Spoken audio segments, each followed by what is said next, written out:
Pardonnez-moi pour ce petit retard. Alors, on poursuit aujourd'hui notre examen du problème de la justice distributive avec la théorie de Rawls.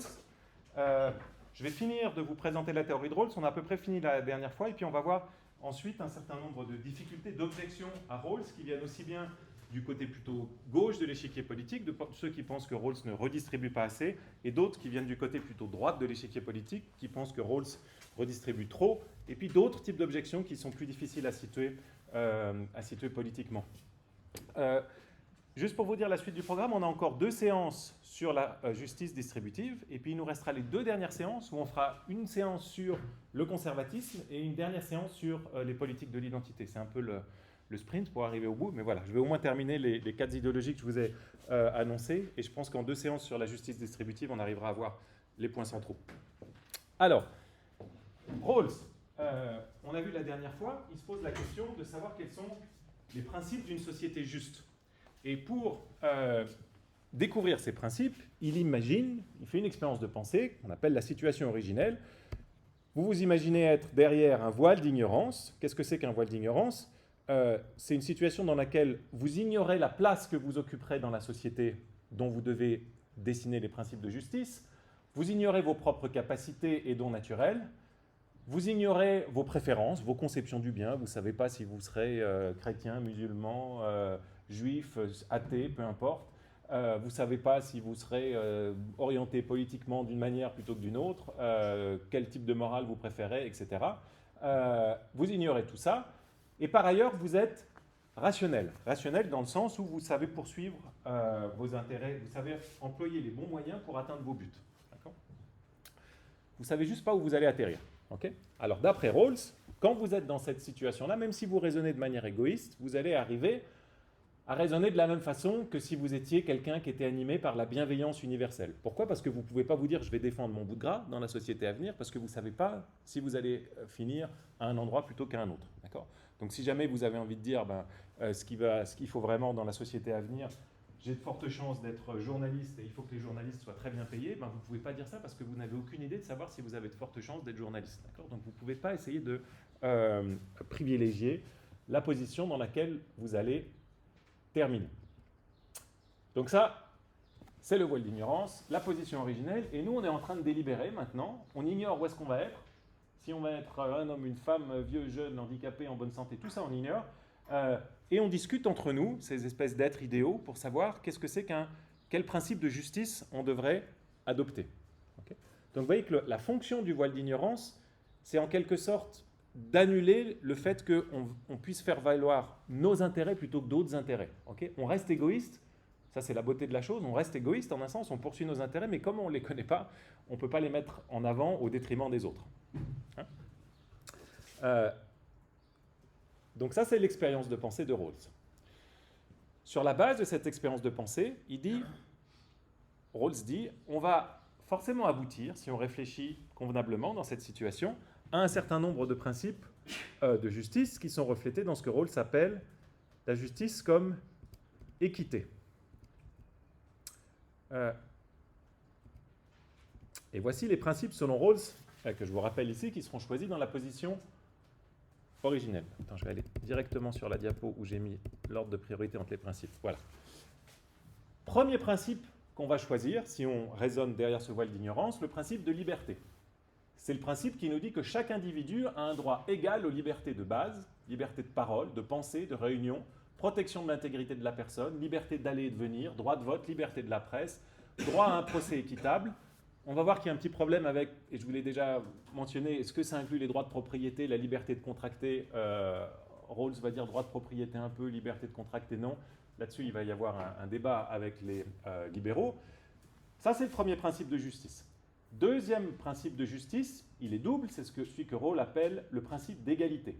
Et c'est ce principe-là qui nous intéresse, nous, parce que c'est lui qui concerne la justice distributive. Comment on va distribuer les ressources ? Et ce principe d'égalité, donc, il se divise en 2 sous-principes. Le principe d'égalité des opportunités, qui dit la chose suivante, les différents postes doivent être ouverts à chaque individu, quelle que soit son origine, son sexe, sa race, etc. Il ne s'agit pas seulement d'un droit à des opportunités, mais d'une chance réelle égale à tous ceux qui ont des capacités naturelles similaires. Okay, donc c'est un principe qui nous dit il y a une égalité d'accès à tous les postes, en particulier, on imagine les postes les plus désirables, les plus convoités, et c'est une égalité qui ne doit pas simplement être une égalité de droit, mais vous devez vraiment avoir des opportunités réelles d'accéder à certains postes, certains statuts, certaines situations. Bien, ça c'est le principe d'égalité des opportunités, certains disent des chances, et puis des chances réelles. Et puis, enfin, Rawls mentionne, ce qui concerne encore plus étroitement notre problème de la justice distributive, le principe de différence. Le principe de différence, il nous dit les inégalités économiques doivent être au bénéfice des plus défavorisés. Et ça a quelque chose qui a eu beaucoup d'influence dans ces réflexions sur qu'est-ce qu'une inégalité juste, à quelles conditions une inégalité est juste, parce que l'idée de Rawls, c'est on peut augmenter les inégalités à condition que ça bénéficie aux plus faibles. Donc a priori, ça donne un critère assez satisfaisant et précis pour dire quand est-ce qu'une inégalité est juste. D'accord ? Donc ça, c'est les trois principes de Rawls. Et dernière chose que je dois vous rappeler avant qu'on avance, c'est que Rawls dit, il y a dans son jargon à lui, une priorité lexicale des principes comme elle est représentée maintenant à l'écran. Autrement dit, le principe de liberté, il a une priorité lexicale sur tout le principe d'égalité. Qu'est-ce que ça veut dire avoir une priorité lexicale? Ça veut dire, vous ne pouvez pas, pour respecter un de ces deux principes, violer le premier principe ici. Okay? Vous ne pouvez pas violer des libertés ici. Vous voyez tout de suite qu'il va y avoir un problème pour Rawls que les libéraux vont lui objecter, c'est de dire si jamais ces principes-là, ils nécessitent de la redistribution des richesses, donc s'ils nécessitent que les inégalités sont injustes, donc je vais aller prendre un peu d'argent à Nathalie, qui est très riche, pour le donner à Giacomo, parce que Nathalie est très riche et ça ne va pas bénéficier à Giacomo. Là, je prends de l'argent de force à Nathalie et apparemment, je reviens sur son droit de propriété. Okay. Ça, si jamais les droits de propriété font partie des principes de liberté, c'est pas possible. Okay. Donc Rawls, il a un peu une ambivalence là-dessus en disant, je vous l'ai dit au début, il est un petit peu au centre, Rawls. Il a des principes qui sont au départ très libéraux, mais en fait, il veut aussi faire place à cette question de la justice sociale, de la justice distributive. Donc s'il met les droits de propriété ici, a priori, il va finir complètement libéral, donc il n'y aura pas de redistribution. S'il ne les met pas, le libéral va dire tu redistribues trop, puis on verra que c'est une des objections des libéraux. Ce n'est pas la seule, mais c'est une objection importante. Je reviens à mes moutons, pardon. Donc priorité lexicale du principe de liberté. Lexicale pour Rawls, ça veut dire à aucune condition vous pouvez revenir sur le principe de liberté pour satisfaire le principe d'opportunité. D'accord ? C'est priorité absolue. Et puis de la même façon, priorité absolue, lexicale du principe d'égalité des opportunités sur le principe de différence. Donc vous ne pouvez pas interdire à quelqu'un d'accéder à un poste parce que pour satisfaire les plus défavorisés. Okay. Donc si jamais ne pas donner le job à Lucie, ça permet à Charlotte d'avoir un petit peu plus d'argent, Rawls dit non, ça on n'a pas le droit de le faire. Pourquoi? Parce que priorité d'égalité, du principe d'égalité des opportunités sur le principe de différence. Je vous relis les choses à la manière de Rawls pour que ça rentre bien dans vos esprits. Il change un peu l'ordre à chaque fois de ces principes, c'est pénible, mais voilà ce qu'il dit. Premier principe, toute personne a un droit égal à l'ensemble le plus étendu de libertés fondamentales, égal pour tous, qui soit compatible avec le même ensemble de libertés pour tous. Okay. Principe de liberté. Le deuxième principe d'égalité qui se divise en deux. Deuxième principe, les inégalités sociales et économiques doivent être organisées de façon à, petit a, fonctionner au plus grand bénéfice des plus défavorisés, c'est celui que j'ai mis en dernier sur la diapo précédente, que Rawls met souvent en dernier. Petit b, être attaché à des fonctions et à des positions ouvertes à tous dans des conditions de juste égalité des chances. Ça, c'est le principe d'égalité des opportunités qui était avant. Première règle de priorité, la priorité de la liberté. Les principes de justice obéissent à un ordre lexical en vertu duquel la liberté ne peut être limitée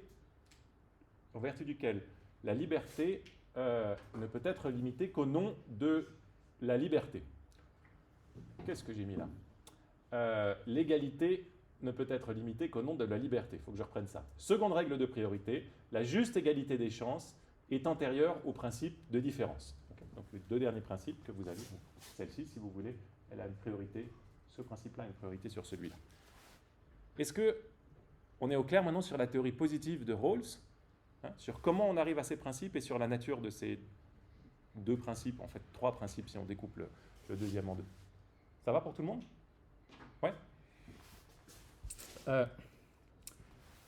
Alors, on va parler un peu aujourd'hui d'une théorie qu'on a touché du doigt quand on a parlé des questions d'environnement, notamment quand on parlait d'autorité de l'État. Vous savez, quand on parlait du dilemme des ressources communes, du problème des communs, on a commencé à se demander comment est-ce qu'on pouvait coordonner l'action de différents individus. Et bien Rawls s'inscrit dans ce paradigme qui est la théorie du choix rationnel, théorie de la décision et ensuite théorie des jeux. Il va beaucoup s'appuyer là-dessus pour défendre sa théorie et il va notamment faire explicitement appel à ce qu'on appelle l'optimum de Pareto qu'on a rencontré quand on parlait du dilemme du prisonnier. Vous vous souvenez, on disait que les prisonniers, quand ils sont chacun en train de savoir s'ils doivent dénoncer l'autre ou pas, ils arrivent à une situation qui n'est pas un dilemme un optimum de Pareto. Qu'est-ce que c'est qu'un optimum de Pareto? C'est une situation dans laquelle il est impossible d'améliorer la situation, ici, situation dans laquelle il est impossible d'augmenter l'utilité d'une personne sans diminuer l'utilité pour une autre personne. Okay. Donc si vous êtes à un optimum de Pareto si la seule manière de rendre Arnaud plus riche, c'est de rendre l'un d'entre nous ou tous d'entre nous plus pauvres. Okay. Mais on n'est pas un optimum de Pareto si jamais Arnaud gagne un peu plus, ben nous on ne gagne pas moins. Okay. À ce moment-là, on peut faire encore un petit peu mieux. Okay. Évidemment, ça peut concerner Arnaud et tout le monde. Si vous gagnez tous un petit peu plus, sauf moi, on n'est toujours pas un optimum de Pareto. Okay. Par contre, si vous gagnez tous un petit peu plus et que moi je perds un franc, ça c'était un optimum de Pareto parce qu'on ne peut pas faire mieux. Ok. Donc ça, c'est un optimum de Pareto. Et c'est important de comprendre la position de Rawls par rapport à cet optimum de Pareto, en particulier son principe de différence, parce que Rawls dit, c'est super l'optimum de Pareto, mais moi, mon principe de différence, il est plus fort que ça. Je pense que l'optimum de Pareto, c'est nécessaire, mais ce n'est pas suffisant pour qualifier une inégalité juste. Donc pour Rawls, l'optimum de Pareto est une condition nécessaire, mais non suffisante pour qu'une société soit juste. Alors comment ça se fait que Rawls dise ça? La raison pour laquelle Rawls dit ça, elle est double. Oui, pardon, excusez-moi. La diapo précédente? Ici, ça va? Alors pourquoi est-ce que Rawls ne veut pas de cet optimum de Pareto? Ben, peut-être, voilà, le temps que vous preniez de notes, je vous pose la question. Souvenez-vous le principe de différence. Le principe de différence, il dit on ne peut améliorer la situation des plus aisés qu'à condition que ça aide les plus défavorisés à avoir une situation meilleure. Arnaud. Alors moi j'ai l'impression que le problème avec cet optimum de Pareto, c'est qu'il y a des situations, par exemple si moi j'ai 99% des richesses et que tout le monde a 1%, si on ne peut pas améliorer la situation de tout le monde sans enlever un truc, on a un optimum de Pareto, mais ce n'est pas pour autant une situation qui serait désirable. Je pense que ça c'est un problème avec cet optimum. Oui. Vous avez raison. Et avec le principe de Rawls, on éviterait ça, parce que du coup, cette inégalité qui fait que moi j'ai beaucoup plus, elle ne profite pas à tout le reste du monde. Je suis en train de me demander comment Rawls évite ça, et je devrais savoir y répondre plus vite, mais Rawls, comme il admet l'optimum de Pareto, donc vous avez 99% des richesses, et nous on se partage les 1% qui restent, est-ce qu'il faut distribuer ou pas? La seule manière d'améliorer notre sort à nous, c'est de faire que vous ayez une situation moins favorable. Donc c'est de violer l'optimum de Pareto. Rawls s'est dit, il ne faut jamais le violer l'optimum de Pareto, mais il faut faire encore mieux que ça. Donc je pense que l'idée de Rawls, ce serait plutôt de dire, on n'aurait jamais, au départ, derrière le voile d'ignorance, décidé d'une situation dans laquelle on donne 99% des richesses à une personne. Okay, parce que donc la situation de départ, elle est exclue par la décision qu'on aurait prise dans le voile d'ignorance sur la répartition des richesses. Mais une fois que quelqu'un a 99% des richesses, il semble... Ah non. Ah, vous me posez une colle que je devrais savoir. Excusez-moi Arnaud. On va voir ça quand on va voir l'objection des libéraux. Parce que Rawls dit, il a une distinction assez subtile sur les droits de propriété en disant certains droits de propriété et certains contrats peuvent être interdits pour augmenter la redistribution. Et donc, Ouais. Il veut aller dans votre sens. Il veut pouvoir dire qu'on peut redistribuer et vous prendre de l'argent. Mais a priori, ça, c'est en conflit avec l'optimum de Pareto si on inclut les droits de propriété dans l'optimum de Pareto. Pardon pour ma réponse un peu floue, j'espère que ça va s'éclairer quand on verra l'objection libérale tout à l'heure. Alors, ok. Un problème ici. Est-ce qu'on peut redistribuer, prendre l'argent du plus riche? Il y a un autre problème pour l'optimum de Pareto. Si vous vous souvenez de la... enfin, un problème. Essayez de comprendre pourquoi Rawls peut dire c'est pas suffisant. Okay. Qu'est-ce qu'il veut de plus, Rawls, que cet optimum là? Qu'est-ce qu'il peut vouloir de plus?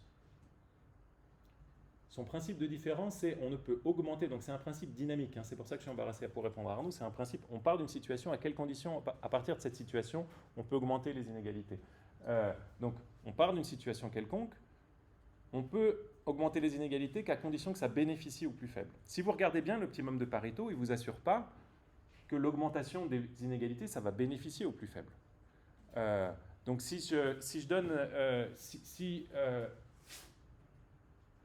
Maureen gagne 10 francs de plus, ou elle trouve un trésor, c'est une augmentation des inégalités qui satisfait l'optimum de Pareto, mais nous, les plus faibles, elle était déjà la plus riche, Maureen, ça nous bénéficie pas du tout.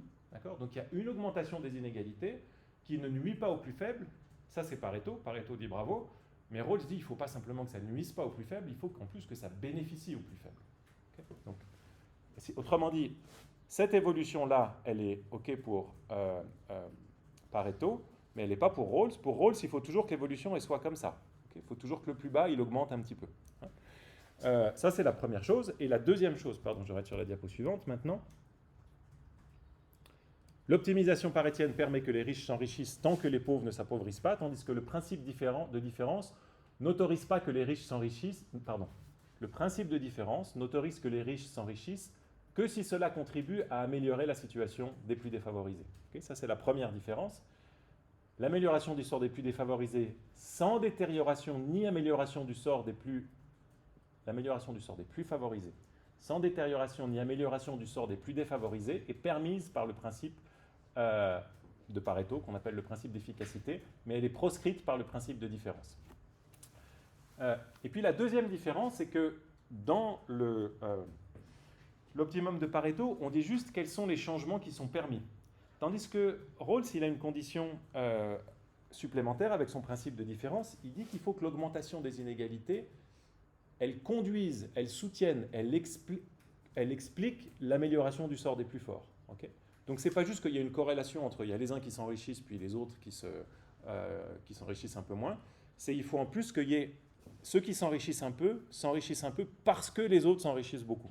Okay ? Vous avez une condition causale. Donc dans l'exemple de supposez que Maureen, donc elle trouve son trésor, on cherche tous un trésor, on trouve tous une petite pièce, puis Maureen elle trouve un grand trésor. Okay ? Donc a priori on pourrait dire que ça satisfait ce que veut Rawls, parce que tout le monde s'enrichit, Maureen plus que nous, mais tout le monde s'est enrichi un peu. Mais nous on ne s'est pas enrichi un peu, parce que Maureen s'est enrichi beaucoup. Okay ? Et donc ça c'est la raison pour laquelle ça ne satisfait pas non plus le principe de différence de Rawls. Il faut que si Maureen trouve un trésor et puis qu'elle nous en donne un petit peu, là on s'est tous enrichis parce que Maureen s'est enrichi beaucoup. Okay ? Là ça satisfait le principe de différence, mais pas sinon. Donc vous voyez que c'est une contrainte plus forte que l'optimum de Pareto que Rawls met en avant.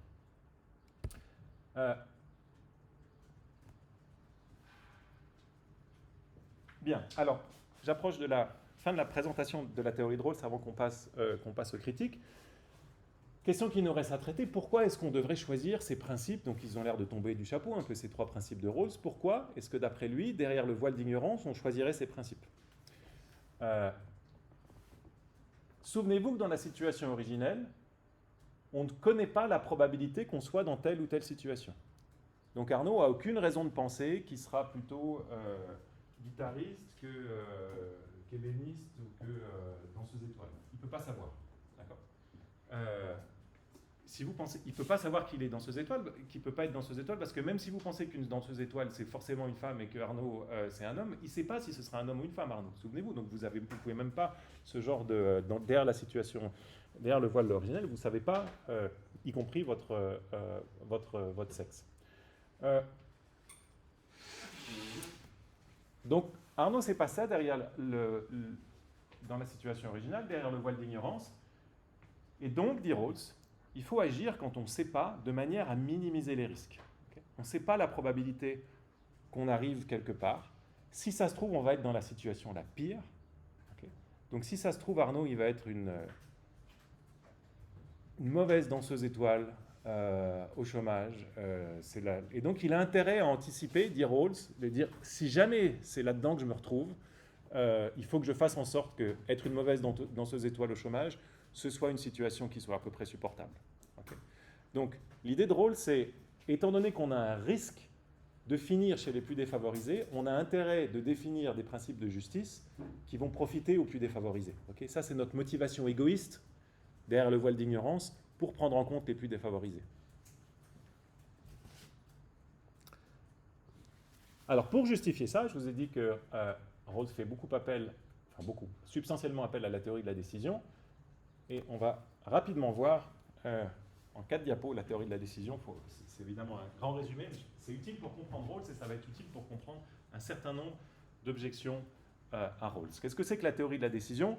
La théorie du choix rationnel, c'est une théorie qui a été développée dans le contexte des recherches en économie, mais qui s'applique beaucoup plus généralement, qui est très utilisée aujourd'hui en psychologie, en philosophie et dans beaucoup de domaines. Donc c'est une théorie qui a une grande influence. Et comment est-ce qu'on essaye de comprendre les décisions quand on entre dans cette théorie? On part de ce qu'on appelle des problèmes de décision. Qu'est-ce que c'est qu'un problème de décision? C'est une situation dans laquelle l'agent doit choisir entre plusieurs alternatives, et ces alternatives, selon ce qu'on appelle les états du monde, selon la manière dont le monde va changer ou pas à l'extérieur, elles vont avoir différentes conséquences possibles. Et pour représenter ces problèmes-là, on utilise ce qu'on appelle une matrice de décision. Ici, vous avez une matrice de décision simple pour un problème où vous avez juste un choix entre 2 options. Vous vous demandez si vous allez prendre votre parapluie ou si vous n'allez pas prendre votre parapluie. Donc vous avez, ça c'est les 2 options que vous avez, les 2 actions entre lesquelles vous devez choisir. Hein? Donc est-ce que je vais choisir cette ligne? Est-ce que je vais choisir cette ligne? Et puis ce qu'on a en colonne ici, c'est on a les états du monde. Est-ce qu'il va pleuvoir ou est-ce qu'il ne va pas pleuvoir? Et puis ça, on ne sait pas s'il va pleuvoir ou s'il ne va pas pleuvoir. C'est pour ça que la décision, elle n'est pas si simple de savoir si on va prendre notre parapluie ou pas. Okay. Et puis ce que vous mettez après dans chaque case ici, en principe c'est juste des chiffres, mais c'est des chiffres qui indiquent l'utilité, le bénéfice que vous tirez de chacune de ces actions, étant donné l'état du monde. Alors, qu'est-ce que ça veut dire ici? Si vous prenez votre parapluie et qu'il pleut, vous resterez au sec, mais vous aurez toute la journée un sac lourd. Okay. Donc c'est bien, mais c'est pas top. Donc vous avez 4 utilités, disons. Hein. 4, c'est un peu un chiffre arbitraire ici. Dites-vous juste qu'en tout cas, au départ, on peut juste s'intéresser au classement des options, hein, l'ordre des options, quelle est la meilleure ou la moins bonne option. Hein. Après, il y a un peu des façons de ne pas avoir simplement des échelles ordinales, mais aussi cardinales, mais nous, on ne rentre pas là-dedans. Donc, disons qu'on assigné arbitrairement 4 à cette situation dans laquelle il ne pleut pas, mais j'ai quand même mon parapluie, donc ça me... Pourquoi j'ai mis sec ici? Je suis mouillé ici. Attendez, je vous dis des bêtises. J'ai écrit n'importe quoi sur cette...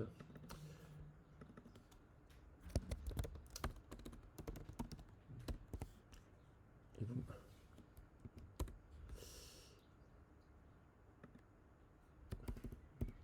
Ok, je vous la refais, pardon. Ici, c'est là où il y a de la pluie. C'est pour ça que vous fronciez des sourcils. Donc si je prends mon parapluie... Ah non, je sais que j'avais raison. Mais non, j'avais raison. Moi, je suis au sec.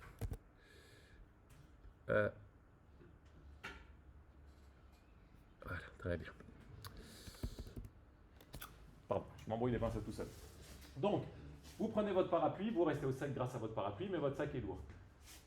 Si vous prenez votre parapluie et qu'il n'y a pas de pluie, vous restez au sec, votre sac est lourd aussi, mais c'est quand même mieux quand il n'y a pas de pluie, donc on dit 5. Okay, on préfère qu'il y ait du soleil. Si vous ne prenez pas votre parapluie et qu'il y a de la pluie, là c'est le pire. Okay, vous finissez trempé. Vous avez un sac léger, mais ça vous fait une belle jambe. Et puis, la meilleure solution, évidemment, c'est vous ne prenez pas votre parapluie et il fait beau. Okay, à ce moment-là, c'est super. Vous avez un sac léger et vous êtes au sec. D'accord ? Donc ça, c'est la meilleure solution. Deuxième meilleure solution, troisième meilleure solution, quatrième meilleure solution. Okay. la question qui se pose dans un problème de décision comme celui-ci, c'est comment vous faites sur cette base-là pour choisir une des deux options. Okay. Est-ce que vous savez, si je vous pose la question comme ça, vous prenez le parapluie ou pas? Pardon? Sorry. Comment vous faites la moyenne là?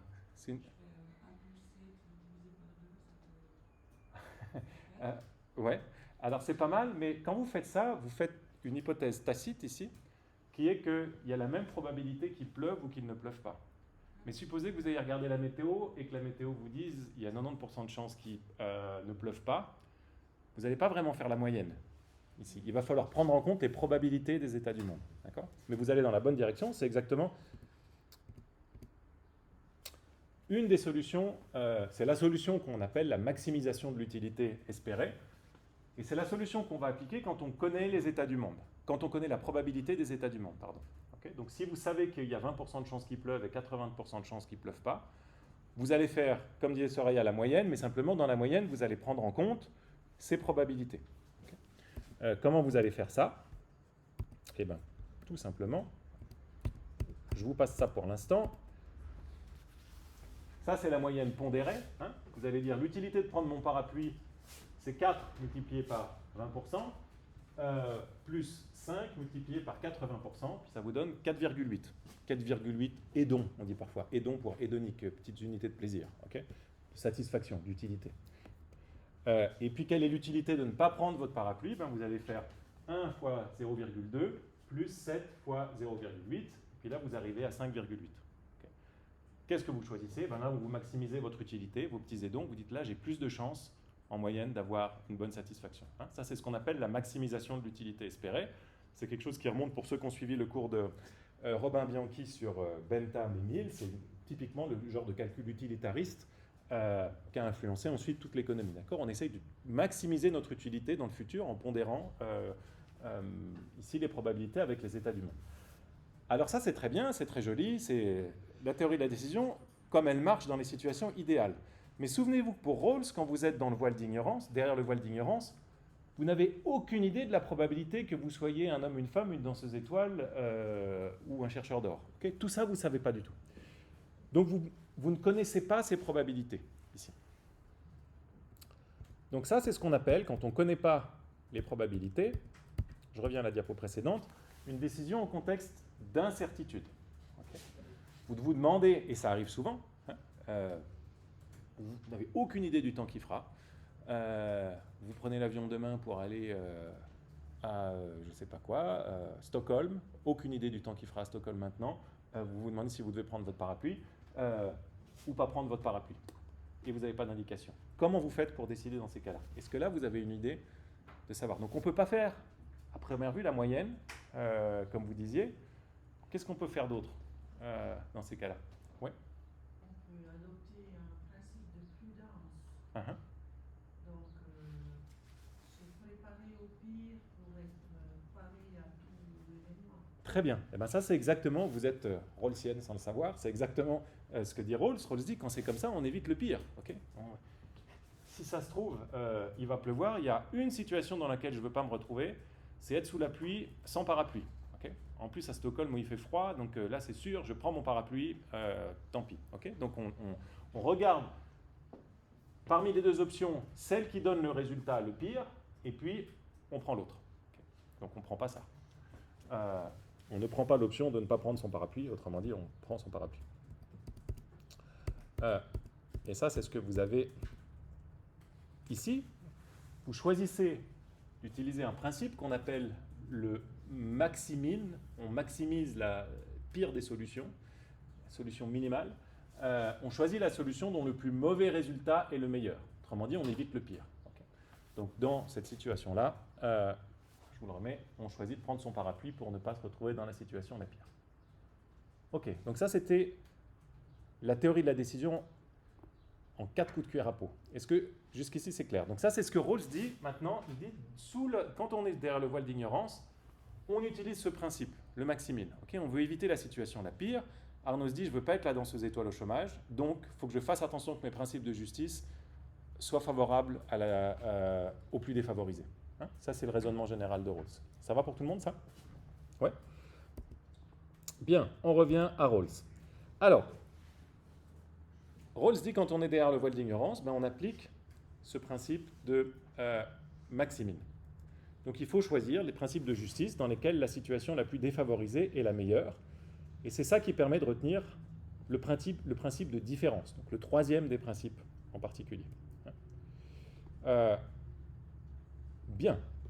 Eh bien, j'en ai terminé pour la présentation de Rawls. Est-ce que vous avez des questions sur la théorie de la justice de Rawls, présentée de manière assez brève, mais je pense qu'on a les éléments essentiels maintenant pour voir les différentes critiques qui peuvent être proposées à Rawls et qui vont aussi éclairer la théorie de Rawls en retour. Commentaires, objections? Cyril? Si on applique vraiment purement ce voile d'ignorance, admettons qu'il y ait, je sais pas, c'est trop hasard, 5 éboueurs pour un dirigeant d'entreprise. Donc je sais que si je suis propulsé au hasard, j'ai 5 fois plus de chances d'être éboueur que d'être directeur d'entreprise. Ça veut dire que je vais avoir tendance à dire qu'il faut vraiment améliorer la condition de vie des éboueurs au mépris de celui du directeur d'entreprise. Et du coup, ça fait que le poste de directeur d'entreprise, par exemple, serait moins attrayant, qu'il y ait moins de personnes qui veulent le faire. Enfin, je sais pas. Je me dis qu'il peut y avoir. Mais là, quand vous dites ça, vous introduisez ce que Rawls a exclu explicitement, à savoir les probabilités. Vous ne savez pas qu'il y ait plus de chances, que dans la société à venir, vous avez plus de chances d'être un éboueur que d'être un... c'est vraiment une décision dans un contexte d'indécision, d'ignorance totale. Vous ne connaissez pas la probabilité que vous arriviez là plutôt que là. Alors je suis d'accord que c'est un peu bizarre de s'imaginer comme ça, parce qu'on a tendance à se dire, la société dont on dessine les contours, elle va ressembler à la société dans laquelle on vit maintenant, et évidemment qu'il y a les positions les meilleures, elles sont plus rares que les positions les pires. Donc on a tendance à introduire des probabilités comme ça en disant j'ai plus de chances de finir... je ne sais pas si elles sont plus rares que les positions les pires, mais elles sont plus rares que les positions moyennes en tout cas. Donc j'ai plus de chances de finir dans le gros du peloton que dans les positions les plus recherchées. Mais ça pour Rawls, vous ne pouvez même pas le dire, vous avez vraiment une ignorance totale de toute probabilité sur là où vous allez finir. Vous êtes vraiment dans un contexte de décision sous indécision totale en termes de probabilité, sous ignorance totale des probabilités. Ça va? Peut-être pour remodeler mon question, ça défendrait un petit peu un principe de répartition communiste. Du coup, je me dis, au final, je préfère ne pas prendre de risques et avoir un refus sur des refus universels. Pas nécessairement. Oui, mais souvenez-vous, d'après Rawls, la première chose que vous allez vouloir préserver derrière ce voile d'ignorance, c'est les libertés fondamentales. Et puis il y a ce problème sur le droit de propriété, mais il admet qu'au moins un principe des droits de propriété faible, vous allez vouloir le garder dans les droits fondamentaux. Autrement dit, vous allez vouloir préserver ce que vous avez de l'intrusion d'autrui. Je ne peux pas venir vous prendre votre ordinateur maintenant juste parce que je le trouve joli. Donc ça, pour Rawls, ça fait partie des choses qui sont tout en haut dans les priorités lexicales, dans les principes de liberté. D'accord ? Ça, c'est l'aspect libéral de Rawls. Et puis, il y a l'aspect égalitariste de Rawls qui dit, une fois qu'on a respecté les libertés, il faut quand même qu'on introduise un certain nombre de contraintes pour réintroduire des égalités. Pourquoi ? Parce qu'il y a des égalités qui sont plus légitimes que d'autres, en particulier des inégalités qui sont dues au non-respect d'égalité des opportunités. Si vous avez eu moins de chances que d'autres d'accéder à tel poste, ça c'est pas juste, donc on a le droit de corriger là-dessus. Pareil, si les gens se sont enrichis sur votre dos, là aussi c'est quelque chose qui est pas juste. Mais cela dit, vous posez une question importante qui va être une objection récurrente à Rawls, Cyril, c'est de dire, est-ce que c'est pas circulaire le raisonnement de Rawls ? Autrement dit, il se met dans une situation, dans le contexte d'ignorance, où les gens vont converger vers des principes libéraux avec une redistribution marginale qui peut exploser dans certains contextes éventuellement, mais en fait ils s'accordent sur le fait que c'est les principes de liberté qui ont une priorité lexicale.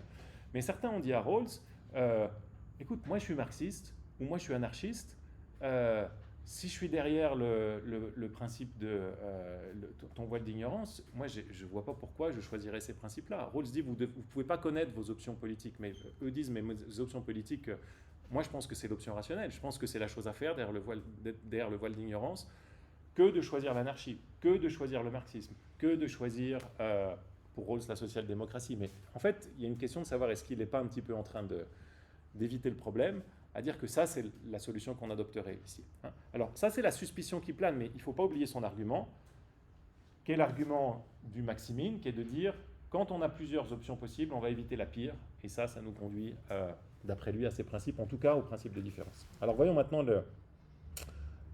les objections. Donc, je pense que ça va un peu dans le sens de ce que vous venez de dire, Cyril.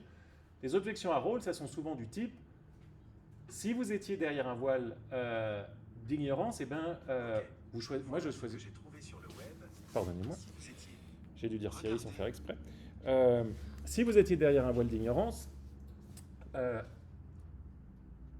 eh ben, on ne choisirait pas forcément ces principes de justice-là. Ça, c'est la suspicion. Et maintenant, il faut donner un peu des arguments pour ça.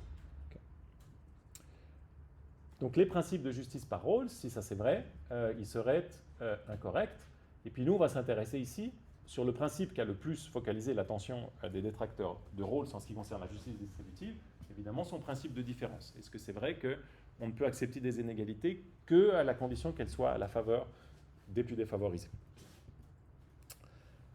Alors, on commence par des objections qui ont été données par un philosophe utilitariste, Harsanyi, qu'on ne peut pas vraiment situer sur l'échiquier politique. C'est juste un critère d'efficacité ici. Est-ce que c'est gauche-droite? C'est moins évident que quand on parlera ensuite des objections libérales et des objections de l'égalitarisme des chances. Mais ça permet de bien comprendre la position de Rawls et les hypothèses substantielles que Rawls fait en matière de théorie de la décision. Harsanyi va faire deux objections et on va voir la première avant de faire une petite pause. Première objection d'Harsanyi à Rawls, il dit, mais en fait, en choisissant le principe du Maximin, en choisissant toujours d'éviter le pire, tu manifestes une aversion au risque beaucoup trop forte. Et c'est pas dit qu'on choisisse toujours d'éviter le pire. En fait, il y a même des gens qui sont des têtes brûlées, qui font du base jumping, ils ne choisissent pas d'éviter le pire dans leur risque. Okay, eux, ils choisissent de maximiser l'option la plus excitante, okay, au risque de leur vie éventuellement, mais donc dans les caractères individuels, on n'est pas toujours à se dire je vais prendre l'option qui est la moins risquée. On prend même souvent des risques dans la vie, et on peut choisir, dire allez, vas-y, je prends un risque parce que ça peut valoir le coup si ça marche. Ça, c'est commentaire général sur les caractères humains, mais voici comment Harsanyi formule son objection. On suppose que le seuil minimal de subsistance, ce soit de 700 francs suisses par an. Okay, en dessous de ça, vous n'arrivez pas à survivre. Mais avec 700 francs, vous pouvez vous nourrir, vous loger, vous soigner. Ce n'est pas la belle vie, mais vous survivez. Et puis, Harsanyi dit, qu'est-ce qu'on préfère comme situation? Est-ce qu'on préfère 7 milliards de personnes qui gagnent 701 francs par an, donc juste au-dessus du seuil de subsistance, ou est-ce qu'on préfère 7 milliards de personnes qui gagnent 80 000 francs par an et Cyril qui gagne 700 francs par an? Okay.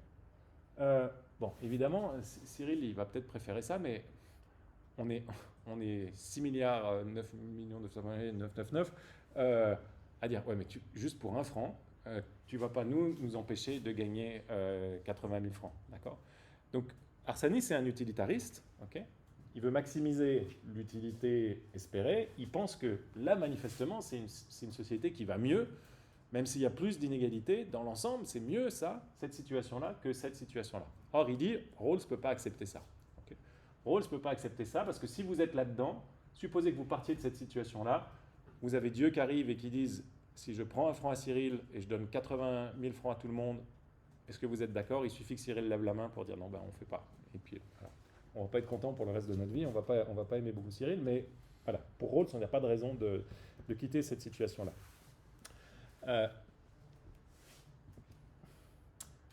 Donc derrière le voile, autrement dit,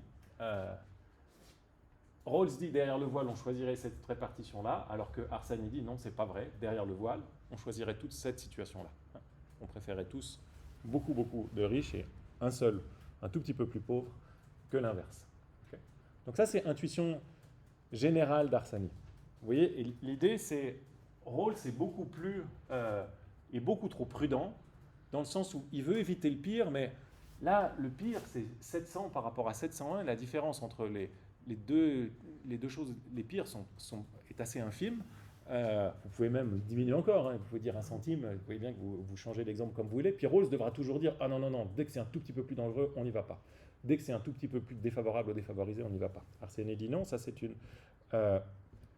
très mauvaise idée. Ah ben j'ai le temps de vous commencer pour la deuxième objection, donc qui va dans le même sens. Donc ça c'est la première objection générale d'Arsani par un contre-exemple, et puis il était son objection ensuite par une critique de cette règle du maximin. Okay. Qu'est-ce qu'elle dit, la règle du maximin? Elle cherche uniquement à éviter l'issue où on est le plus défavorisé. Et pourquoi cette règle ne va pas, dit Arsani? Il dit en fait, si vous acceptez cette règle-là, si vous dites je choisis toujours l'option dans laquelle je suis le plus défavorisé, et c'est pour ça que je veux améliorer cette option-là, il dit quand vous faites ça, ça revient à assigner à la situation dans laquelle Arnaud est une danseuse étoile, la probabilité 100%. Okay. Donc Arnaud, il est derrière le voile, il est en train de se dire quel principe de danseuse étoile au chômage, pardon, exemple, ça peut être très bien d'être une danseuse étoile. Donc, il est en train de se demander quels sont les principes de justice. Il se dit peut-être je vais être une danseuse étoile. Et Rawls lui dit ouais, c'est même très probable, c'est même 100% probable que tu sois une danseuse étoile. Décide les principes de justice sur cette base-là. Hein, ça, c'est l'objection de Arsani. Alors que Arnaud pourrait très bien dire ouais, peut-être je serai une danseuse étoile au chômage, mais c'est quand même très peu probable. J'ai aussi des probabilités assez importantes de faire un magnifique bachelor de philosophie, suivi d'un master, et puis de devenir une star du rock ou je ne sais pas quoi. Donc ça, c'est possible. Donc je vais plutôt choisir là-dessus. Je vais me dire, donc il n'y a pas de raison de choisir l'option de considérer comme étant totalement probable la situation la pire. Voici un des exemples que donne Arsani, évidemment adapté pour la cause. Si vous habitez à Neuchâtel et qu'il faut accepter cette règle du maximin, la règle qui nous dit éviter le pire, vous devriez refuser un travail très intéressant à Zurich et préférer un travail très ennuyeux à Neuchâtel, car il y a une petite probabilité que vous mouriez dans les trajets entre Neuchâtel et Zurich. Okay. Mais évidemment, on ne fait jamais ça. D'accord ? Il y a tout un tas de risques qu'on accepte pour faire mieux. Hein. Je me répète, hein, mais c'est l'essence de la critique de Arsène.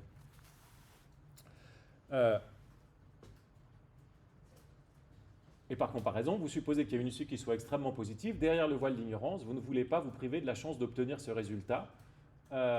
Donc, vous utilisez, dit Maximin, enfin, certaines personnes vont pouvoir utiliser la règle du maximax. Ça, c'est les base jumpers. Okay, c'est ceux qui disent, moi, je ne choisis pas d'éviter le pire, je ne veux pas compromettre le meilleur. Okay, vous voyez l'attitude au risque radicalement opposée. Il y en a qui disent, oh là là, si c'est le pire, je ne veux surtout pas y aller. Puis il y en a d'autres qui disent, je ne vais pas juste passer ma vie à Neuchâtel avec un travail ennuyeux si je peux aller faire du base jumping dans les Alpes. Hein. Et vous voyez bien ces deux attitudes par rapport aux risques différents.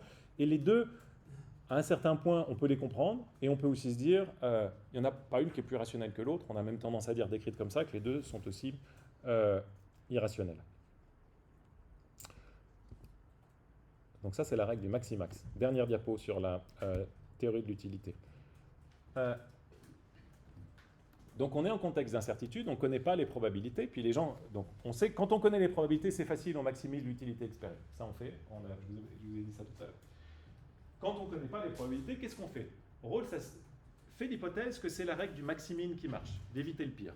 Arsani dit, mais non, mais il y a plein d'autres règles qu'on peut utiliser en contexte d'incertitude. Il y a la règle du maximin, ça c'est Rawls, il y a la règle du maximax, vous choisissez l'option dont le meilleur résultat est le meilleur, ça c'est le base jumper. Donc évidemment, si vous reprenez votre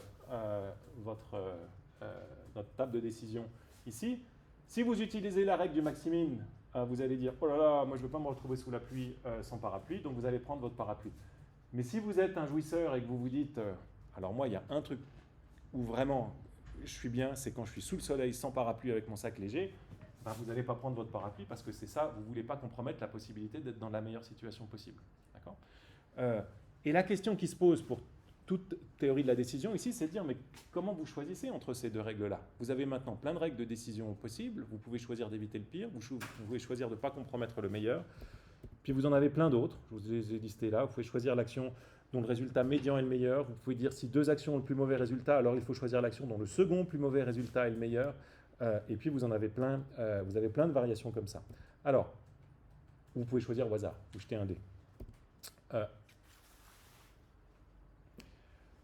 qu'est-ce que ça nous dit du raisonnement de Rawls? On a plein de règles de décision. Donc Rawls nous met dans une situation d'incertitude. On a plein de règles de décision pour choisir dans cette situation d'incertitude. Lui, il fait l'hypothèse qu'on n'en choisit qu'une. Mais pourquoi est-ce qu'il faudrait choisir cette règle plutôt qu'une autre? La critique de Rawls, c'est de dire le fait de choisir une règle plutôt qu'une autre, ça revient tacitement à assigner une probabilité à certaines issues. Okay. Si vous choisissez la règle du maximin, ça revient, d'après Harsanyi, tacitement à donner plus de poids, plus de probabilité à la situation la pire. Okay. Donc en fait, vous sortez, quand vous acceptez cette règle, vous changez l'exemple de départ de Rawls. D'accord. Rawls nous dit, vous ne savez pas du tout, et en fait, en choisissant une règle, vous changez la chose. Quand Arnaud se dit, peut-être je suis une sous étoile au chômage, tout d'un coup, il change le problème parce que sa peur farouche d'être une danseuse étoile au chômage lui conduit à se dire c'est sûr, à chaque fois il m'arrive que des problèmes, c'est ce qui va m'arriver. Et c'est pour ça qu'il se met à considérer ça. Donc il change la probabilité, donc il change l'exemple. On n'est plus derrière le voile d'ignorance à ce moment-là, parce qu'on assigne une probabilité plus forte à ça. Et puis Lucie qui fait du base jumping, elle a l'autre chose, elle se met toujours du côté, elle assigne la probabilité maximale au fait qu'elle ne va pas mourir en sautant depuis la falaise. D'accord ? Donc en fait vous changez les probabilités, et c'est précisément pas ce que vous êtes censé faire derrière le voile d'ignorance.